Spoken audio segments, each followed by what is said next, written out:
사무엘하 5장 22절 25절입니다. 사무엘하 5장 22절부터 25절까지입니다. 찾으시면서 듣겠습니다. 블레셋 사람이 다시 올라와서 르바임 골짜기에 편반한지라. 다윗이 여호와께 묻자온데 가라사대 올라가지 말고 저희 뒤로 돌아서 뽕나무 숲을 맞은편에서 저희를 엄습하되 뽕나무 꼭대기에서 걸음 걷는 소리가 들리거든 곧 동작하라. 그때 여호와가 내 앞서 나아가서 블레셋 군대를 치리라 하신지라. 이후에 다윗이 여호와의 명대로 행하여 블레셋 사람을 쳐서 게바에서 게셀까지 이르니라. 아멘. 아멘. 내가 앞서 나가 적을 치리라 라는 제목으로 은혜 주실 때, 말씀 주실 때 많은 은혜 되시길 바랍니다.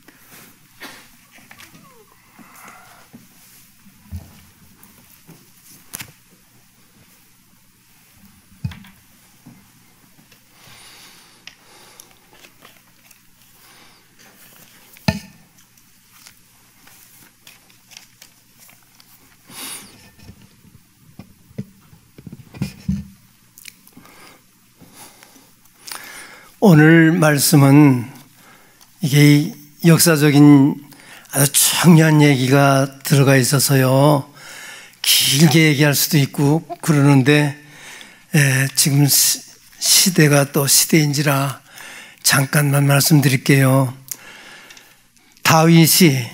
여러분 다윗이 이스라엘 왕이 됐다고 하는 것과 통일왕국의 왕이 됐다고 하는 것은 전혀 달라요.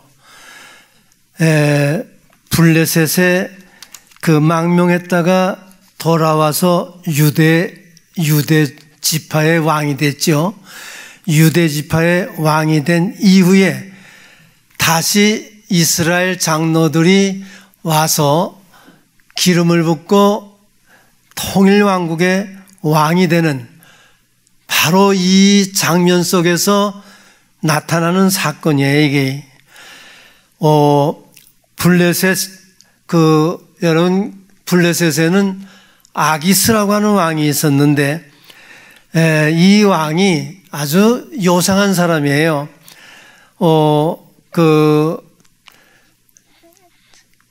좀 자격이 없으면은 열등감 때문에 굉장히 썩내는 사람들이 있잖아요. 바로 이런 사람이에요. 다윗이 통일왕국의 왕이 됐다고 하니까, 아니 아기스 왕이 심술을 부리는 거예요. 이거는 우리나라의 도전이다. 그래서 응징한다고 하는 차원에서 전쟁을 일으킨 겁니다. 그런데 여기서 중요한 얘기가 하나가 있어요. 블레셋이 이스라엘 군대를 쳐부신다고 전쟁을 일으켰지만 그 전쟁에 패했어요. 그 전쟁에 패하고 나니까 그동안 여러분 길보아 전투에서 사울 왕이 죽으면서 완전히 이스라엘이 패망을 했죠. 그때 조공을 바치는, 블레셋 나라에다가 조공을 바치는 조건으로서 자치정부를 허락받았어요. 그래서 왕은 없었지만서도 자치정부가 수립이 된 채, 허락을 받은 채 이제 이스라엘이 명맥을 치려 나가고 있었습니다. 그런데 이 전쟁을 이김으로 인해서 조공이고 뭐고 간에 이 문제가 다 해결이 됐죠. 그리고 블레셋을 다스리는 이와 같은 이제 위치가 완전히 변해지는 이런 계기가 됐어요. 이렇게 되기까지는 오늘 25절에 나오는 얘기 본문 속에서 내가 너보다 앞서 나가서 블레셋을 쳐부시려라. 내가 하나님이 다윗보다 먼저 나가서 블레셋을 쳐부시리라. 그런 뜻이거든. 도대체 이게 도대체 무슨 말씀입니까? 여러 가지 설명할 수 있는 얘기가 많이 있지만 이 본문을 따라가면서 여러분 한번 들어보세요.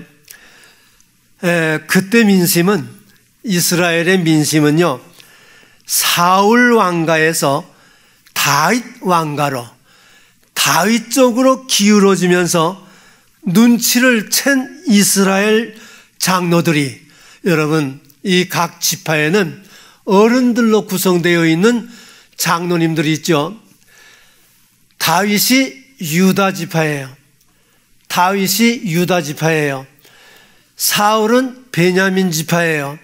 사울이 죽었다 할지라도 베냐민 지파를 주축으로 한 이스라엘 북쪽으로 차지하고 있는 여러 지파가 단짝이 되어 있는데, 이 사람들이 가만히 대세를 보니까 백성들, 사람들의 마음이 사울 임금님 가정을 주축으로 해서 이제 좋았던 관계가 이상하게도 다윗 가정으로 기울어지는 것을 장로들이 눈치를 챘어요.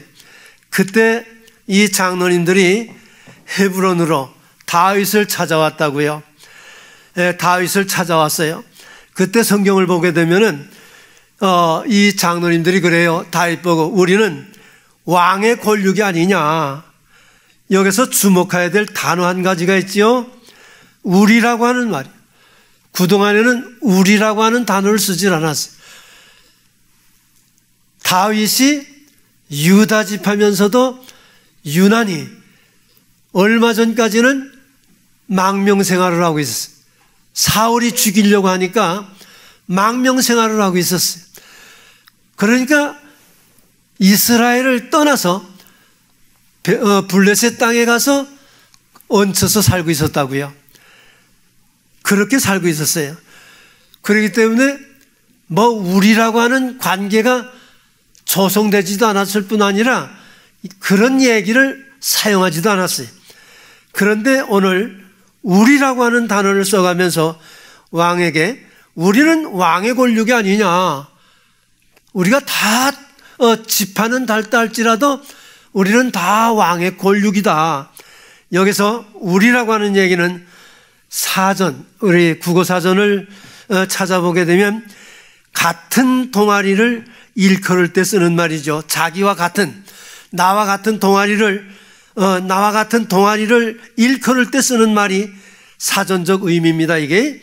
그러면 지파는 달라도 자신들을 다윗에게, 다윗이나 우리는 지파는 닳다 할지라도 한 권력이라, 또 피로 봐도 우리는 한 피를 가지고 있으니까 당연히 이 얘기는 당연한 얘기인데 이제 새삼스럽게 와서 이 얘기를 끄집어내고 있는 거죠. 저는 이 얘기를 보면서요, 다윗과 이스라엘이 단결된 모습, 뭔가 일치된 마음을 가지자고 하는 이런 아주 내용이 담겨져 있는 아주 극히 정치적인 이 장로님들의 속마음은 극히 정치적인 그런 뜻이 담겨져 있어서 우리라고 하는 이 얘기를 여기에 위험스럽게 사용하고 있는 얘기입니다. 한때는 사울을 피해서 다윗이 사실은 블레셋이라고 하는 나라에 망명했어요. 망명해서 살다 보니까 여러분 이 얘기 때문에 이 사울 임금님이 죽은 뒤에 우리 이스라엘에게도 임금이 필요하지 않느냐 하는 이런 등등의 얘기가 나왔을 때 여기에 다윗이, 여러분 블레셋에서 다윗이 이제 고향으로 돌아와서 유대 지파를 주축으로 해서 유대 지파의 왕이 됐었죠. 유대 지파의 왕이 됐었다고요. 그러면 유대 지파의 왕이 됐었는데 이제는 사울이 죽고 그리고 이스라엘을 칭하는 이스라엘 왕국을 만들어서 사울 임금님의 아들을 등장시켰다가 그것도 무너지고 나서 유다 지파의 다윗 왕만 존속되고 있으니까 이스라엘 장로들이 얘기를 한 거예요. 이제 때가 됐다. 다윗을 통일왕국의 왕으로 세워야 되지 않겠는가 하는 얘기를 할 때 시비가 있었어요. 통일왕국의 왕이 될 수 없다. 이유는요, 망명생활한 사람 아니냐. 그 사람이 이스라엘에 무슨 공이 있냐. 망명생활한 사람이 아니냐. 이런 논쟁의 여지가 있었지만서도 상황이 어쩔 수 없으니까 그대로 통일왕국의 왕으로 세우기 위해서 여기 이스라엘 지도자들이, 장로들이 자발적으로 여기까지 찾아온 것입니다.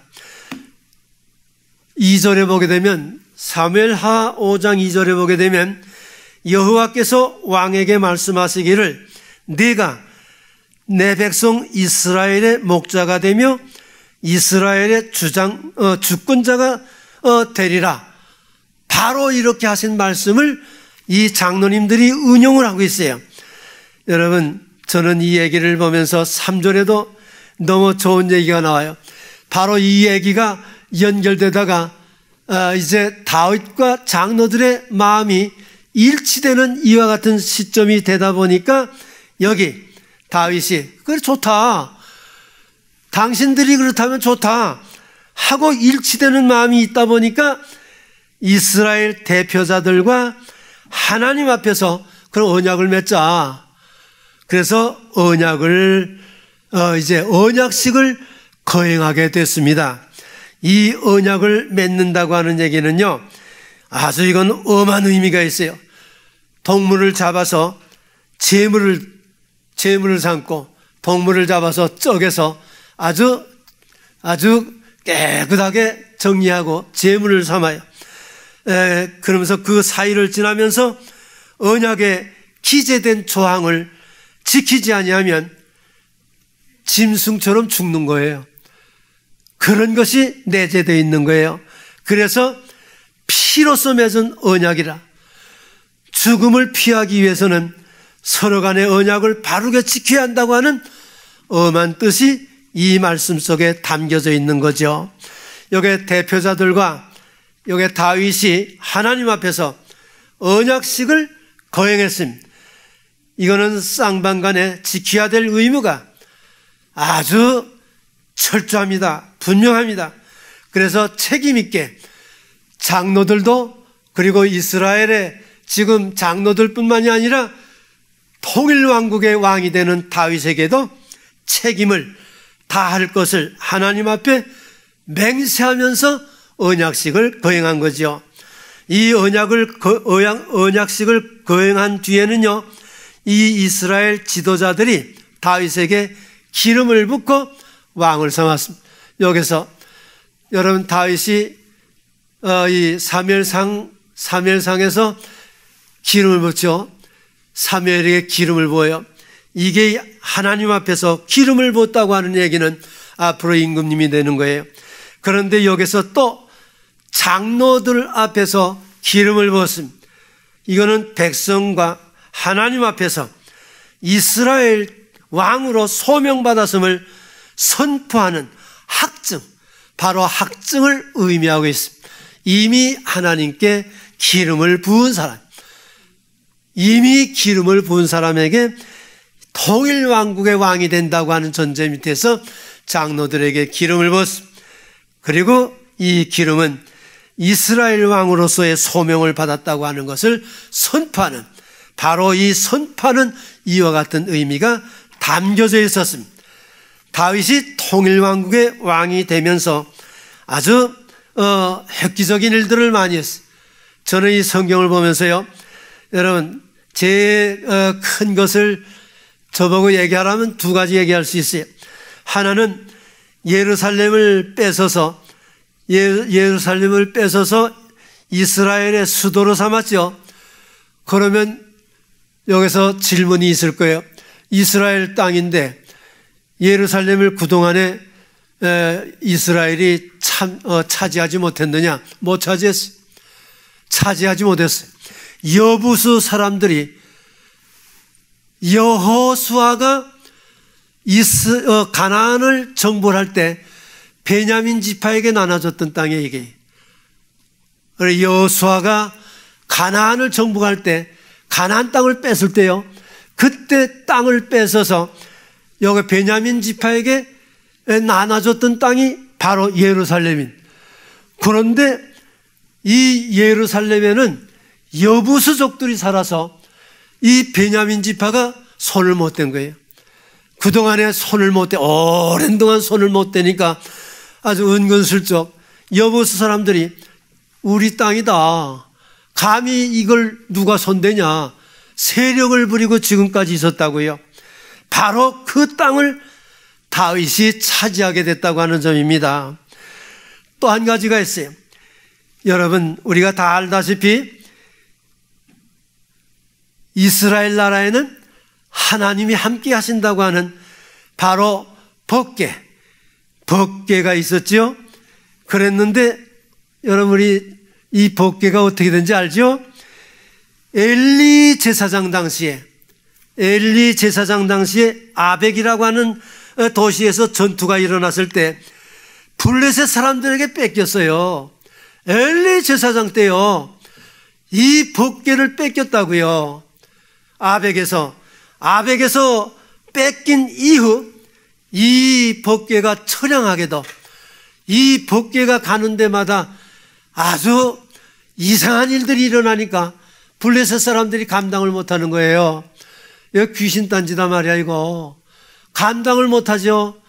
감당을 못하니까 빙글빙글 돌다가 기랏 여아림에서 아비나답 집에 이게 인도되고 거기서 예루살렘까지 돌아오기까지는 70년 걸렸어요. 이 얘기가 6장, 사무엘하 6장에 법궤를 이제 다윗성, 그러니까 예루살렘으로 이제 다윗이 옮겨 놓는 이 장면이 다음 달 6장에 나와요. 그 얘기를 이제 그때 할 텐데, 모세 회막을 본떠 가지고 다윗이요 철저하게 만들었어요. 예루살렘에다가요 철저하게 성전을 만들고 언약궤를 거기 옮겨 놓은 겁니다. 이게 아마 다윗이 왕국의 통일 왕국의 왕이 된 이후에 아마 크다란 일을 나보고 지적하라면 이 두 가지 지적하고 싶어요. 너무 좋은 얘기 아니에요, 이거. 이런 훌륭한 일을 했다고요. 예루살렘 성전에 안치했을 때 일어나는 사건 알죠? 그 다윗이요 임금님이 춤을 추며 그 법궤를 옮길 때 그 장면은 아마 우리 담임 목사는 이제 그 깊은 연구가 있어서 더 잘 알겠지만, 제가 다음 달 이 얘기를 그저 성경에 있는 얘기를 따라가면서 말씀을 드리려고 합니다. 저는 이 예루살렘으로 돌아오기까지 이렇게 오래 걸렸는데요, 이건 다윗이 이게 치적 중에서 하나라고 볼 수 있고, 또 예루살렘을 뺏어서 수도로 만들었다고 하는 얘기도 이게 아주 큰 일 중에 하나라고 볼 수 있는데, 사실 너무 늦었어요. 베냐민 지파가 사울 임금님 아니야. 사울 임금님이 그 지파에서 나온 임금님인데 사울 임금님도 못했어요. 사울 임금님도 못한 것을 다윗이 차지했다고요.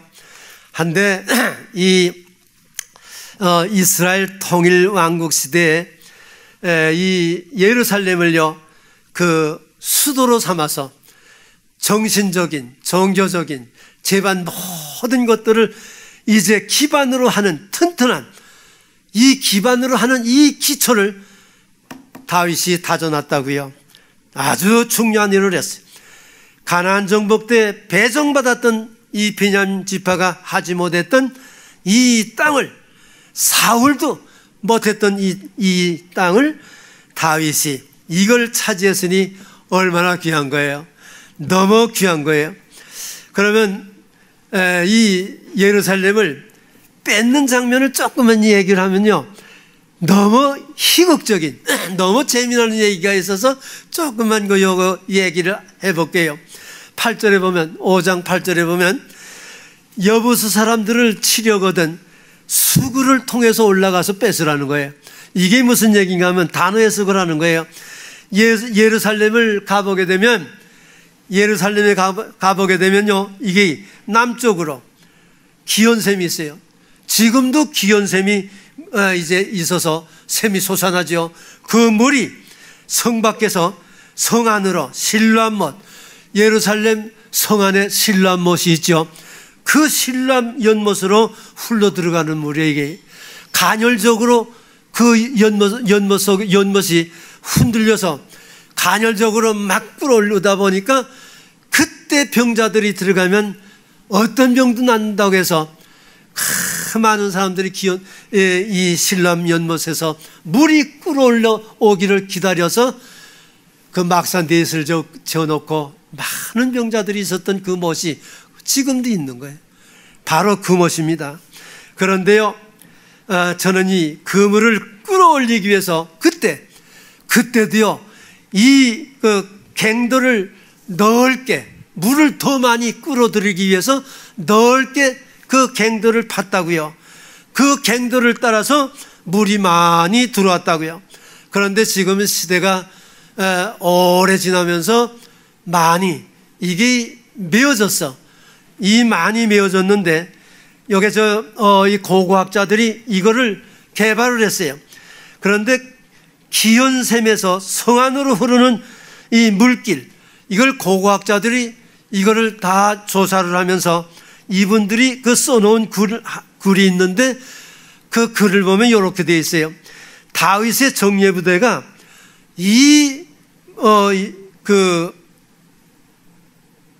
갱도를 따라서, 다윗의 정예부대가 갱도를 따라서 들어왔기 때문에 이 예루살렘 성을 차지할 수 있었다, 이런 기록이 남아있어요. 이거 보면은 이 성을 뺏기 위해서 무지한히 애를 썼는데 그때 이 다윗이 선봉장이 된 거는 아니고 이 정예부대를 통해서 이제 나가서 죽기도 하고 하면서 이 갱도를 더 따라가서 성을 장하겠다고요. 참 너무 좋은 일이에요. 저는 이렇게 어렵게 뺏은 이 예루살렘 성을 통일 왕국의 수도를 삼았으니, 야, 참 다윗은 정말 훌륭한 일을 했구나, 이걸 알게 되고요. 예루살렘이 지형적으로 보게 되면 여러분, 이스라엘이 꼭 그 오이처럼 생겼죠. 기다란 호박처럼 생겼다고요. 중간에 예루살렘이 있으니까 이스라엘의 중앙지대입니다. 그래서 국가적인 모든 행사를 여기서 해요.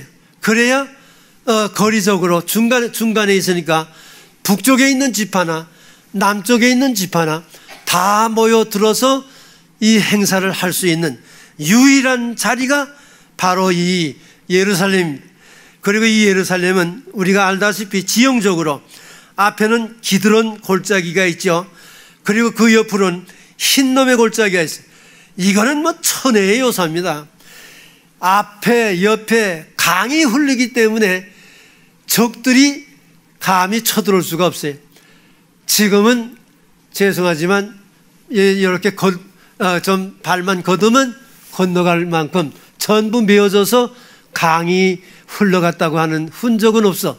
그래서 조금 흘러가는 냇물이니까 그래서 조금 흘러가는 그런 도랑창문 같아서 별건 아닌 것 같아도요, 옛날엔 그랬다고요. 앞에 옆으로 이게 물이 흐르는 아주 너무 천혜의 요소니까 이건 뭐 적들이 쳐들어올 수가 없어요. 그래서 수도로 삼은 것입니다. 그런데 여기 10절을 보게 되면은 만군의 하나님께서, 만군의 여호와께서 함께 하시니 다윗이 성을 뺏고, 여기 7절이죠. 그리고 10절에 성을 뺏었을 뿐만이 아니라 점점 강해져 갔다, 이렇게 돼 있어요. 10절에 하나님이 함께함으로, 하나님이 도우심으로, 하나님이 치게 하심으로 예루살렘을 뺏고, 그리고 점점 강해져서 통일 왕국의 수도로서 손색이 없고, 다윗이 있는 동안에는 아주 철의 요새입니다. 적이 감히 넘보지 못하는 그런 수도로 지켜왔다고요. 참 좋았어요. 그런데 저는 여기서요, 좋은 거 하나 또 배웠죠. 다윗은 예루살렘을 수도로 삼고, 그리고 통일왕국의 왕을 이제 삼았다고 했을 때 사건이 일어났어요. 그동안 이스라엘이 조공을 바쳤다고 그랬죠. 블레셋에게 조공을 바쳤어요. 그래가지고 자치정부가 수립됐다가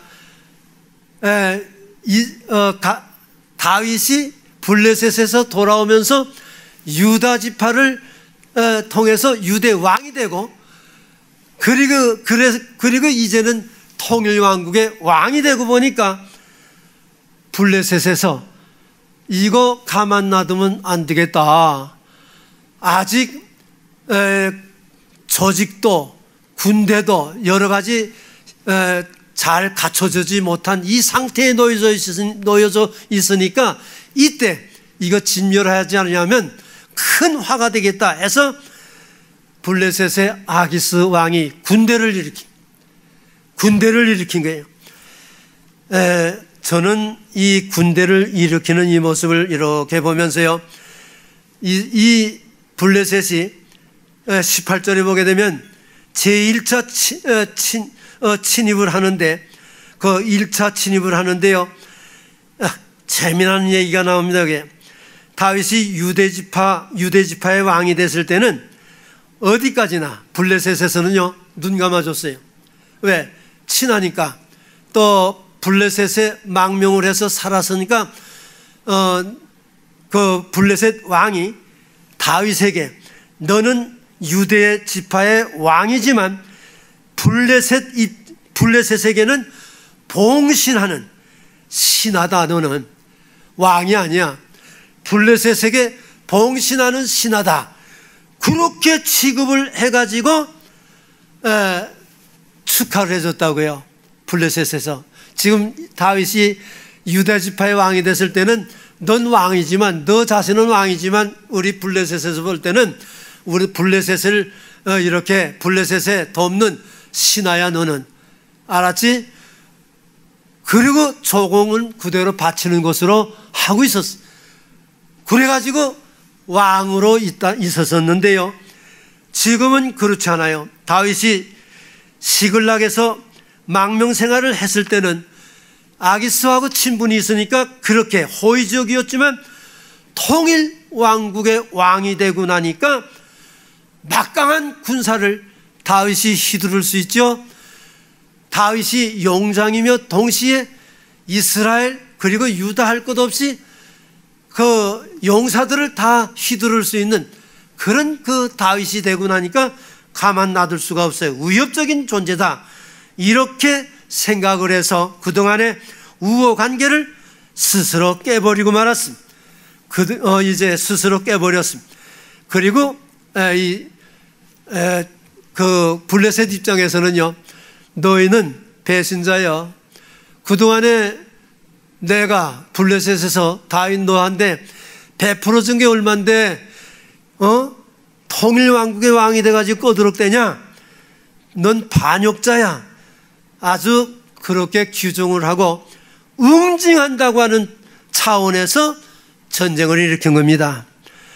여기 18절에 보면요, 5장 18절에 보면 이미 블레셋이 쳐들어왔어요. 르바임 골짜기에 편만하게 군대를 벗어 천분, 아주 블레셋에서요 많은 군대를 이끌고 와서 이 골짜기를 차지해서 벌써 작전을 벌이고 있는 거예요. 여러분, 르바임 골짜기가 예루살렘, 바로 수도 예루살렘에서 바로 밑에요. 바로 거기다가 지금 진을 치고 지금 싸움을 거는 겁니다. 그런데 그 지형적으로 보니까 약 5km 정도, 한 10리가 좀 넘죠. 그리고 깊이가 한 3km 정도 되는 넓은 그 들이라고 했어요. 그런데 그 들이 편편한 들이 아니라 그저 이 언덕이 있고 그래서 이렇게 된 그런 들이 있는데 거기 벌써 블레셋 군대를 거기다가 벌써 침투시켜 가지고 요새에다가 작전을 벌써 피고 전쟁을 선포하고 있는 중이죠. 그러면 이 모습을 이렇게 보고 있을 때 여러분, 다윗은요 아직 군대가 그 상비군하고 불과 얼마 없어요. 그러면 적은 군대를 가지고 이렇게 편만할 만큼 군대를 끌고 와서 지금 싸움을 걸고 있는 블레셋과 전쟁을 한다고 했을 때 승산이 없어요. 다윗이 아무리 싸움을 잘하는 용사를 할지라도 요압을 비롯해서 이때는 이게 용병이죠. 아주 싸움 잘하는 용사들이라 할지라도 승산이 없어요. 그리고 다윗에게는요 이제 23장 사무엘하 23장은 다윗의 용사들 장군들에 대한 얘기고 24장에 가서 인구조사하고 사무엘하가 끝나는데 거기에 보면 33명의 장수들이 나오는데 아무리 이런 장수들을 갖고 있다 할지라도 싸워봐야 승산이 없어요. 그러면 이 승산이 없는 이 싸움을 놓고 어떻게 해야 될까 참 난감합니다. 그런데요 19절에 보면 다윗이요 하나님 앞에 무릎을 꿇었어요. 하나님 앞에 무릎을 꿇어서 19절에 기도의 사람. 다윗은 목동 생활을 했던 사람이기 때문에 들에서 양떼를 치면서 생생한 체험이 있어요. 또 도망 다니면서 또 망명생활하면서 생생한 체험이 있어요. 바로 하나님 앞에 무릎을 꿇을 때 하나님이 도와주셨다고 하는 생생한 체험이 있어요. 그래서 지금도 하나님 앞에 무릎을 꿇은 건 그런데요 적들이 눈앞에 가득합니다. 이거 야단났어요. 그렇지만 하나님 앞에 무릎을 꿇었을 때 여기 기도하는 내용을 보니까 내가 블레셋 사람들에게 올라가리까 하나님 나는 힘이 없어요. 나는 이거 감당할 수가 없는데 하나님 이거 올라가야 됩니까? 하고 물었어요. 그때 하나님이 응답을 주시죠. 그래라 올라가라.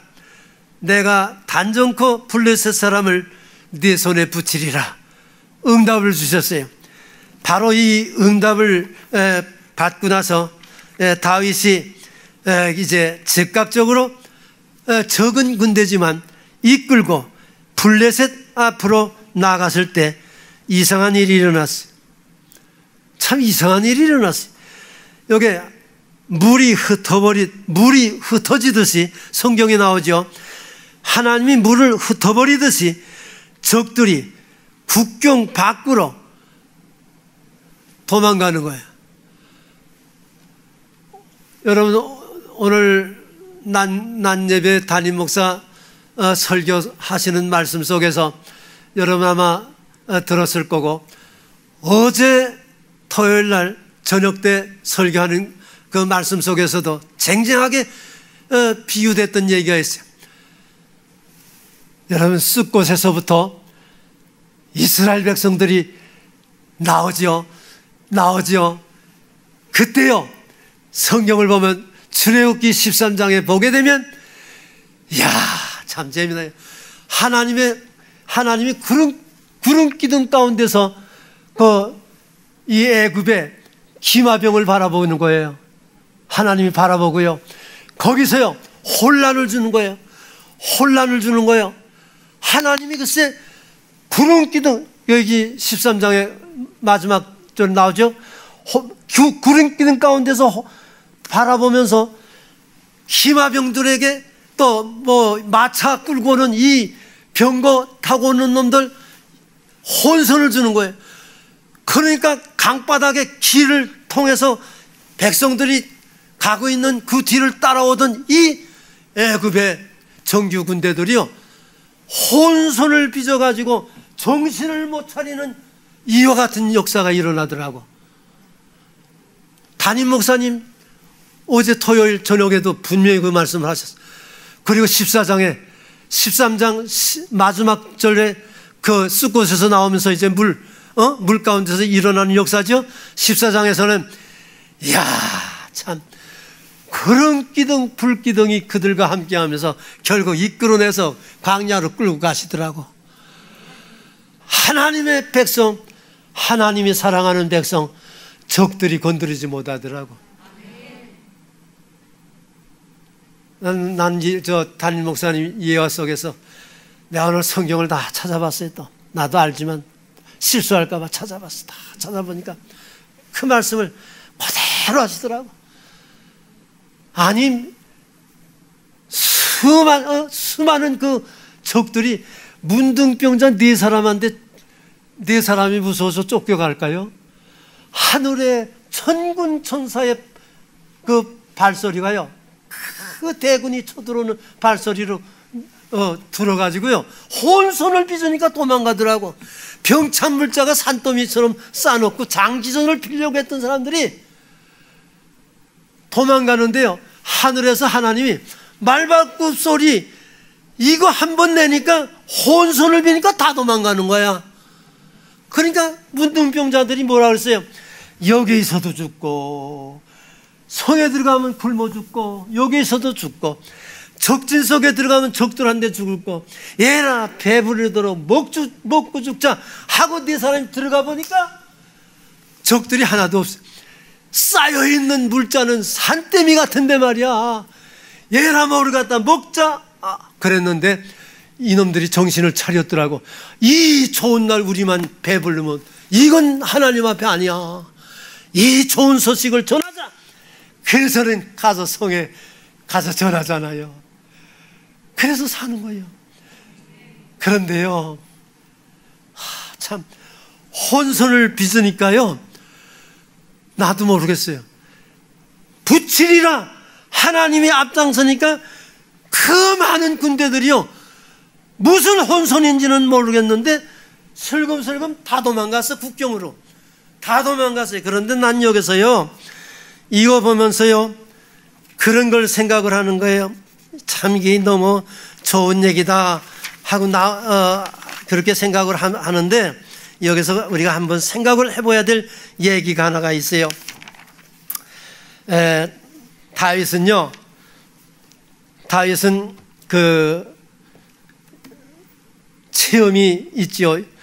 너무 그 하나님께 대한 생생한 체험이 있기 때문에 이 사람은 그 허튼 것 안 할 거거든요. 나는 그렇게 생각을 해요. 누가 뭐래도요 다윗이 기록에 보면 2번 블레셋으로 도망가요.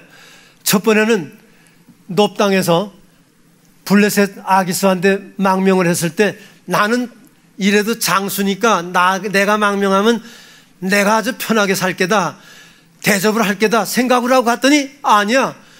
이놈이 몇 년 전에 골리앗을 죽인 놈 아니냐. 백성들이 이때 다윗을 죽이자 큰일 났어요. 편안할 줄 알고 갔거든. 다윗이 실수한 거예요. 왜 실수했어요? 기도하지 않고 다윗이 실수한 거예요. 구파 맞으니까 다윗이 순간적으로 실수하고 블레셋에 가서 좀 넘어져 사울이 죽이려고 그러니까요 아주 좀 쉬자 하고 갔더니 거기서도 알아보는 거예요. 이놈이 저 골리앗을 죽였던 놈 아니야. 이거 죽이자 야단났지. 그래서 다윗이요 미친 짓을 하잖아. 미친 사람처럼 침 질질 흘리고 아주 단벽에 글을 쓰고 아기스는 벌써 알아요. 용장은 용장을 알아요. 장수는 장수를 안다고. 다윗이 상황이 지금 백성들이 죽이자니까 이거 헤어나오기 위해서 이러는 거구나. 아기스는 벌써 알고 선수를 치는 게 왕궁에 말이야 미친놈이 들어왔구나. 왕궁에 미친놈이 들어와서 이거 다윗에게 욕하는 거 아니에요 사실은. 그렇죠? 왕궁에 미친놈이 들어와서 이거 이거 당장 내쫓아. 놔두면 백성들이 죽이자면 죽여야지 어떡할 거야. 블레셋은요 5 방백이 다스리는 나라야. 도시가 5아니야. 각 도시마다 방백이 대장들인데 그 대장들이 모여서 임금을 뽑는 거예요. 그러면 이 임금의 기간이 지나면 또 다른 사람이 임금이 돼야 되잖아. 그러면 아기스가 아무리 다윗이 좋고 잘 알아서 좀 보호하고 싶어도 방백들이 들고 일어나면 안 돼요. 그러니까 벌써 알고 이 미친놈이 말이야 왕궁에 들어와서 이거 내쫓아버려. 그래서 국적으로 살아나. 나쁜 놈이죠. 우리가 일반적으로 생각할 때는 다윗을 미친놈으로 여겼으니까 아기스가 나쁜 놈 아니야? 사실은 그 마음이 나쁜 놈은 아니었어요.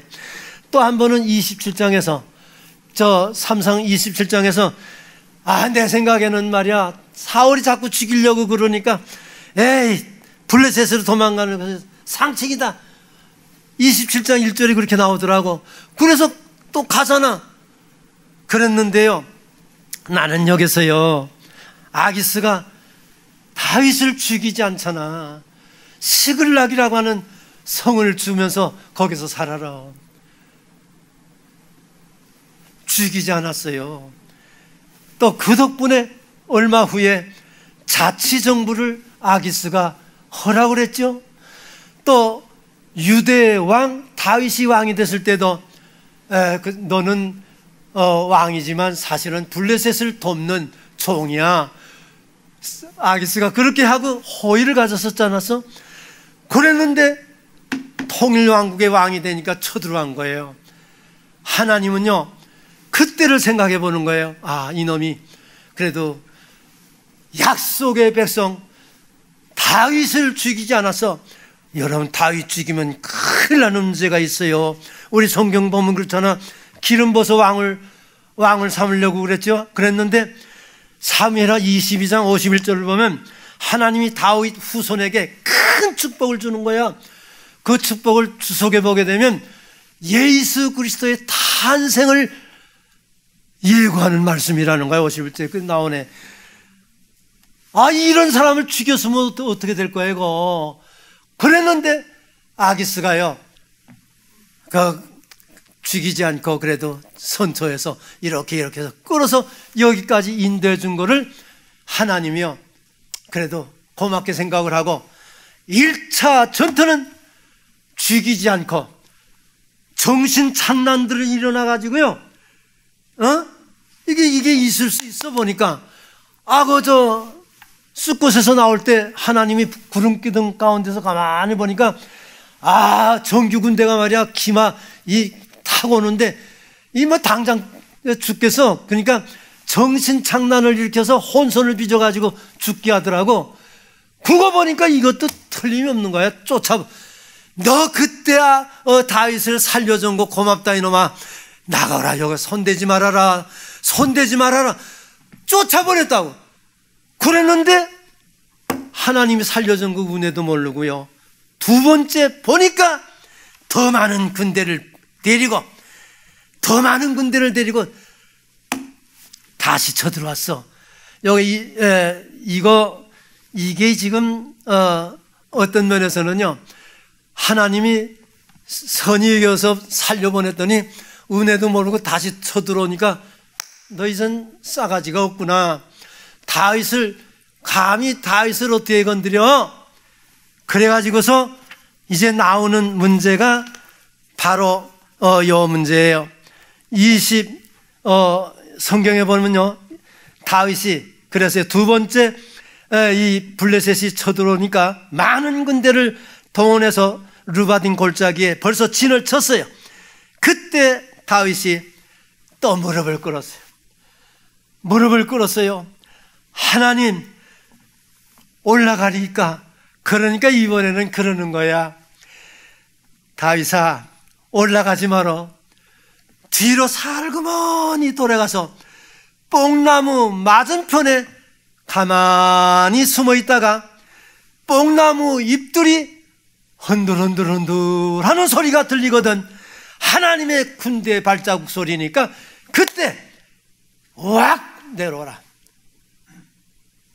참 재밌잖아요. 아이고, 이런 재미가 어디 있어.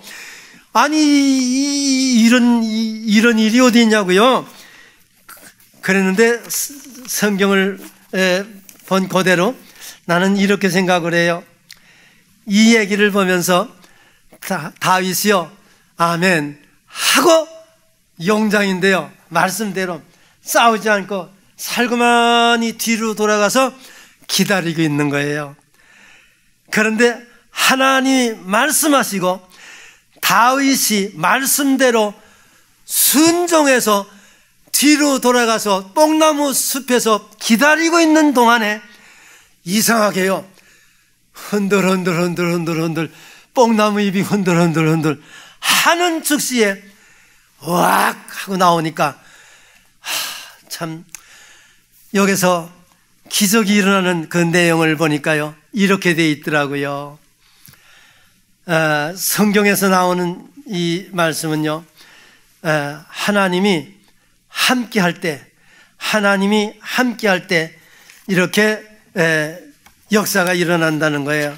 누가 뭐래도 하나님이 도와주시고 하나님이 함께 하시고 그리고 이렇게 역사할 때 기적이 일어난다는 거예요. 우리 성경에서 여호와의 구원은, 사무엘상 17장 47절에 여호와의 구원은 칼과 창에 있지 않고 전쟁은 하나님께 속한 것이기 때문에 하나님이 도우실 때, 하나님이 함께 하실 때, 하나님이 역사하실 때 기적의 역사가 일어납니다. 기도하겠어요. 하나님 아버지, 오늘 저희들에게 귀한 말씀 주셔서 고마워요. 이 말씀을 믿고 언제든지 하나님과 함께하는 백성 되게 하옵소서. 우리 지금 해야 될 일들이 많이 있는데 하나님 아시듯이 이들에게 성령의 뜨거운 역사하신 가운데 힘과 능력을 더하셔서 넉넉히 이기고 승리할 수 있도록 복나려 주시옵소서. 예수님 이름으로 기도드렸습니다. 아멘.